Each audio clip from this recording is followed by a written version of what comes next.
Alright, I'm gonna make this 10 minutes or under, and I will upload it. I will, and I will email it to everyone I know, or at least many people.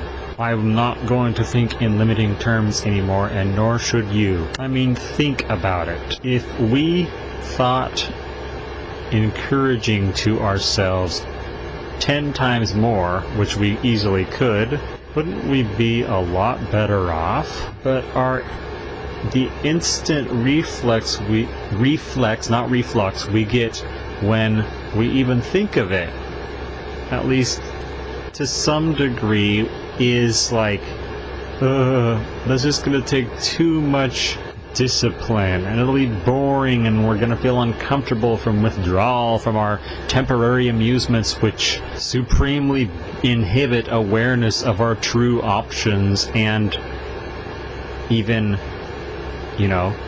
inquisitivity, period. Therefore, as you already know I'm about to say, and because I say it all the time, though still not often enough, anything that is not absolutely necessary, which blocks awareness in the moment of our options and our intentions and our drive to become more aware of what is available to us, is an enemy to our life. And by life, I mean satisfaction. You can disagree with you want, I don't care. I mean, you can disagree if you want, I don't care. Important thing is that I say what I care about. Otherwise, I just can't be satisfied. That is a rule of physics, at least as far as I'm concerned. At least it's a rule of biology. I'm not a Buddhist who believes that desire in any form is invariably a preventer of happiness. No, desire for certain things leads to happiness. How can anyone deny that? So the bottom line is this: how do we get ourselves to remain focused as much as we practically can on awareness and inquisitivity of the things that we sense can lead to us becoming optimally, or at least far more than currently, satisfied and pleased? How do we prevent ourselves from being continually distracted by suboptimal habits, such as playing video games or watching TV for too long, or just anything that makes us forget, puts us into a disempowering trance, which, as you would not be surprised to hear, I've spent the vast majority of my life doing. So I'm qualified to say that. Oh, and here's my Uber list. I'm always talking about lists, or I was wanting to. The lists of reminders. There's no way, well, there may be a way, but I don't know yet of the way in which we can memorize to such a degree where it can be easily and expeditiously recalled when needed, all of our, things we want to remember because they are so helpful when we are aware of them. Such as the fact that vitamin C is needed for efficient glucose metabolism. I forget that all the time. In fact, I wasn't even really aware of it, despite the fact that it should be so obvious, until just a couple weeks ago when I read it on the internet. I mean, come on, think about nutrients and how they may interact with each other. How obviously countless ones do undeniably interact with each other. What makes us think that we're getting enough just because we feel, quote, fine most of the time, which most of us probably don't. But anyway, not to scare people off by reminding them that they are actually made of atomic elements in this universe that compose this physical universe, at least the particles thereof, and those atomic elements are needed in certain amounts to do all manner of things in the cellular colony that is us. By the way, just so everyone knows, cortisol erodes muscle tissue, but also lysine and arginine, 2 amino acids. There is a placebo-controlled double-blind trial. It found it universally reduced stress. It was 2.63 grams per day of each. Obviously, you're not going to get anywhere remotely near that from food of any sort. And even if you did, it wouldn't have the same effect, because in order to get this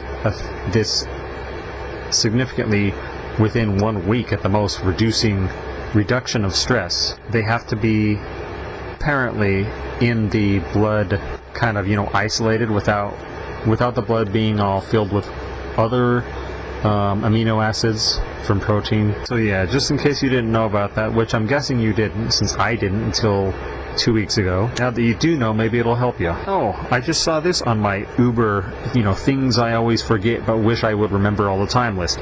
The right nonsense trigger will send you howling in flight. What does that mean?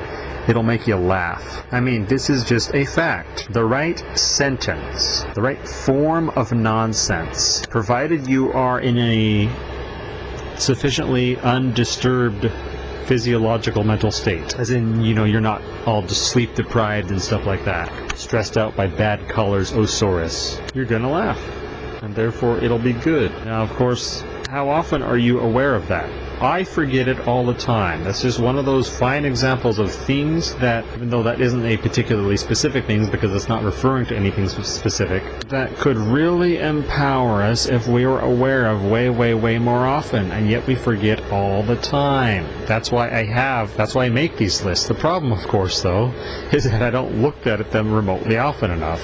And when I do look at them, well, the more I add to them, the less chance there is of me looking at every single one on it, because there's so much. I have tons and tons, and I infinitely recommend that you do the same too. Put it this way, you have no idea what you're missing if you're not making such lists and looking at them. In fact, even if you have made such lists and you have them on you right now, and I'm saying this as much to myself as to anyone else, if even half of what you've written is what you have previously deemed and still consider to be of serious value when you're aware of, how many of those things are you actually aware of right now? How many of them can you just recall without any, outside reminder? Probably not too many of them. Therefore, look at your list now. Just look at every single thing. Just skim it. Look at every single thing on there. And you will have an idea of what you're missing from not being aware of them. Now, I do believe absolutely that it is, of course, possible to memorize every single one of those things. Sadly, I just haven't, determined how to do it yet. So if you know how, tell me. I suspect that you are getting the sense now, if you haven't already, of the degree of practical value from sheer awareness, and the leading to of more awareness through awareness stimulating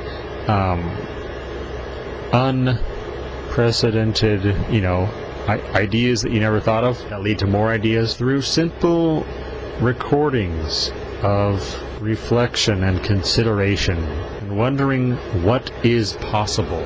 If you make a video of yourself intentionally embarrassing yourself, which I haven't done in quite some time indeed, and really should, I wonder what good may come of that. You don't really know until you do it, do you? See, I wouldn't have even thought of that if I hadn't looked at this particular card, which is the third. It's a Things I Always Forget 3. Oh, and just above it, it says, do not take zinc with protein. What? I don't even remember writing that. Niacin, B3, helps sleep. You realize I didn't even know that until like 2 weeks ago? Of course you knew that. You know everything about me. Selenium capsules should be taken on empty stomach for proper absorption. Niacin, that is B3, without fat or glucose when you take it as pill form, raises human growth hormone. Absolute fact. Look it up. Needless to say, I wouldn't have said any of that if I hadn't been looking at these, because I would have forgotten about them. I mean, I haven't totally forgotten about them, but the zinc with protein thing, I had totally forgotten about that. Oh, and here's the ultimate thing. that I forget about. And this is going to lead you to making your own business at a moment's notice. Then you'll never have to have a muck job again. This is so profoundly useful and compelling that I know you will agree with me. And it is just light years beyond astonishing how I can ever forget about this for even 1 minute. And yet I do all the time. 99% of the time, seriously, I am not aware of this. I know it in the back of my mind, but I never get reminded of it, tragically. Fortunately, right now, I'm aware of it, and so I'm going to tell it to you, so that you'll be at least temporarily aware of it too. And I really think you should make a mark on your fingernail right now when you hear this, and then just mentally associate it with this fact, so that you will hopefully be reminded of it every time you look at your fingernail. Through my limited experience, the easiest way to come up with a compelling, impressive melody, theme, is to simply lay down a simple pattern of notes and play it repeatedly. And then, whether it's in your mind or on a keyboard or on a program, and then notes will just come to you. They will simply arrive in your brain, and you're like, whoa. It's all harmonic automatic-osaurus. I can't wait to keep doing this. There, so do it. In my next recording, I'm going to actually include, at least 5 seconds of a composition that I have not made yet, just to prove my point. Too bad it isn't ready all now.